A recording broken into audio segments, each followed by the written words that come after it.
યોગી ચોક વિસ્તારમાં સ્વામિનારાયણ મંદિરની સામે શિવમ એપાર્ટમેન્ટમાં રહેતો રોમિક સાવજ ઓનલાઈન જ્વેલરી વેચાણનું કામ કરતો હતો.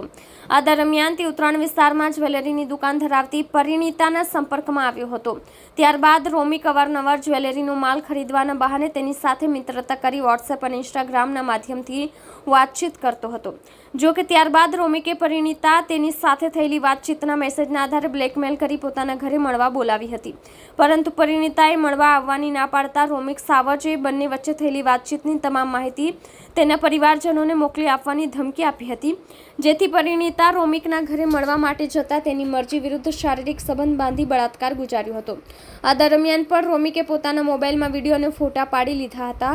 ત્યારબાદ અવારનવાર આ ફોટો અને વિડીયોના આધારે બ્લેકમેલ કરી સરથાણામાં કેનાલ રોડ પર આવેલા પૂજન પ્લાઝામાં પોતાની ઓફિસે મળવા માટે બોલાવી વારંવાર બળાત્કાર ગુજાર્યો હતો.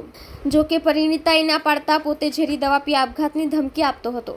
એટલું જ નહીં પરંતુ પરિણીતાને પણ જાનથી મારી નાખવાની ધમકી આપતો હતો, જેથી ભોગ બનનાર પરિણીતાએ ગતરોજ સરથાણા પોલીસ મથકમાં ફરિયાદ નોંધાવતા પોલીસે બળાત્કારનો ગુનો દાખલ કરી કાયદેસરની કાર્યવાહી હાથ ધરી છે.